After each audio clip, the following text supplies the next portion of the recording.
This is an episode of Local Legends, the podcast that brings you the most terrifying true stories from around the world. I'm your host. Today we're telling a story about ghosts in the woods. If you love chilling tales of the unknown, make sure to stay tuned for new episodes every week. Our story comes from the United States, and it starts like this. The forest was old, much older than any town nearby, older than the myths passed down in the hushed voices of villagers. It had no name, or perhaps its name was simply forgotten, like so many things buried beneath roots and moss. To the locals, it was just the hollow pines, and it was never wise to enter it after sundown. But 23-year-old Lena Moreau didn't believe in ghost stories, or so she thought. Our story was submitted by user Rosemary Redwood, and it begins with a dare. Lena was a freelance nature photographer, traveling across small towns and remote wilderness for her photo blog. She arrived in the rural town of Graven Hollow, a place that felt suspended in time. The houses were wooden and weather-worn, the people wary of strangers. They were kind, but carried a tired look in their eyes.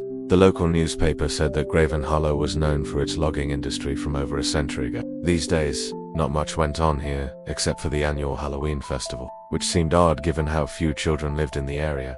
It was almost as if the adults celebrated in place of the next generation. And the one person who really wanted to tell Lena about this festival was none other than Sheriff Tom Cap, a robust man with rosy cheeks and twinkling blue eyes, a big smile permanently etched on his face. But he was busy with paperwork, he said, when she arrived, so he passed the torch to Mrs. Periwinkle at the local diner. "Oh, you dearie, want to know about our festival? Well, then you won't mind if I fix you up a plate of my famous pumpkin spice pie, will you?" When Lena finally got to enjoy her slice, Mrs. Periwinkle told her all about the legend of the Wailing Woman, a spirit that haunted these woods. The Wailing Woman was said to have been the wife of the original owner of these lands. Her husband had treated her poorly, so she escaped from the house one night only to get lost in the woods and die. Now she wandered the forest forever, searching for her way home. At the local bar that night, Lena overheard the townspeople laughing and whispering about the legend. She ordered another beer and listened intently. A few locals recounted tales of strange lights and voices in the woods, of those who entered and never returned, and of the so-called Wailing Woman, who could be heard crying beneath the trees when the wind blew just right. Old Man Carver, the bartender, leaned in close and muttered, "Don't go in there at night. That forest remembers things, and it don't like to be disturbed." That was all Lena needed. Whether to debunk the legends or to satisfy her own curiosity, she accepted a challenge from a young local. Spend one night alone in the hollow pines and capture what she found. When dawn broke 2 days later, Lena walked out of the forest, camera in hand. She had proof. She found traces of a cabin and dug enough dirt to expose part of its foundation. When she shone her flashlight on it, the numbers 1897 appeared clearly spelled out in stones. She found a rusted metal box and carefully pried it open. Inside, yellowed letters tied with string and an old photograph.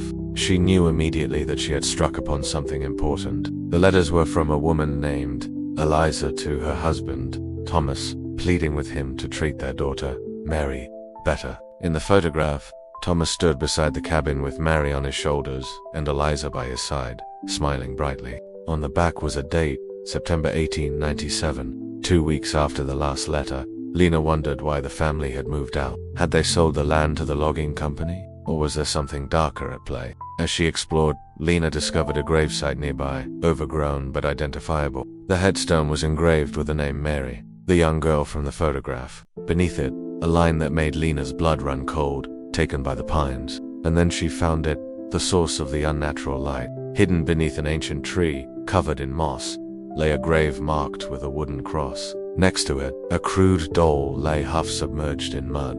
It was dressed in a white nightgown. Lena brushed the dirt off, revealing the inscription, Mary, 1898. Just then, a twig snapped overhead. She whirled around, startled, but saw nothing. That night, the forest came alive. It wasn't the wildlife that made it feel so, but the whispers. At first it was faint, murmurs between the trees, like voices carried on the wind. She turned on her recorder, but heard nothing. But when she turned it off, she heard them again. The trees themselves seemed to be talking, rustling just slightly, making whispers in the darkness.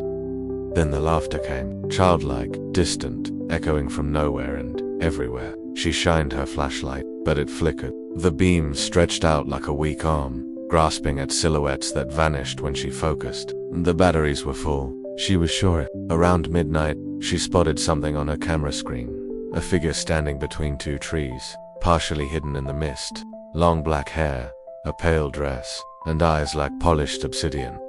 She spun around, but no one was there. Her instincts screamed to run, but the forest had changed. The path she came in on was gone. The trees had rearranged themselves, subtly but cruelly. That's when the crying began. It wasn't far. It sounded like it was coming from just behind her. A woman's sobs, low and mournful. Lena called out, thinking it might be someone hurt or lost. No answer.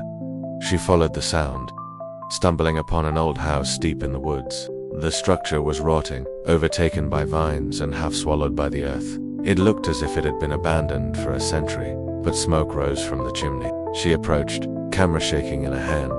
The door creaked open before she touched it. Inside, the house was strangely intact, like time had stopped. A fireplace crackled.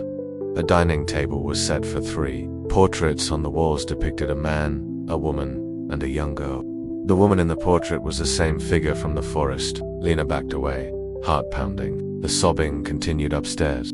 Compelled by something she couldn't explain, she climbed the staircase. It led to a single room with a mirror, cracked and foggy. As she stepped closer, her reflection didn't move. The mirror version of herself smiled, and then the mirror shattered. A scream erupted behind her. Lena ran, blind with fear, crashing through the undergrowth. The forest seemed to bend around her, resisting her escape. Trees moved where they shouldn't. Branches grabbed at her clothes, and the fog grew thicker. She stumbled into a clearing littered with wooden crosses, each carved with names long eroded by time. Dozens of them, maybe more. One stood freshly marked. Lena Moreau.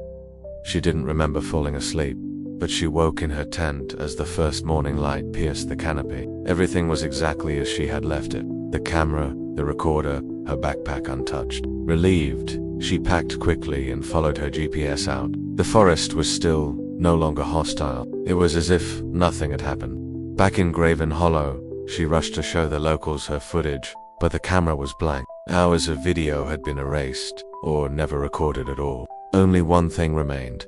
A single photo on her memory card. The house. The woman in the white dress staring from the second floor window. Her eyes seemed to follow whoever looked at the photo. She posted her story and the image to her blog. Within hours, readers responded with stories of similar forests around the world. Places where people vanished or came back different. A week later, Lena vanished. Her blog remained active for months, regularly posting new photos of hollow pines at night, even though no one saw her return to the forest. The final post read, "She showed me the truth.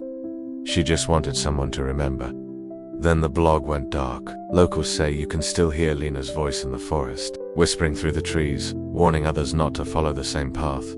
But some do, and sometimes they don't come back. And that was a Local Legends episode. If you love chilling tales of the unknown, make sure to stay tuned for new episodes every week.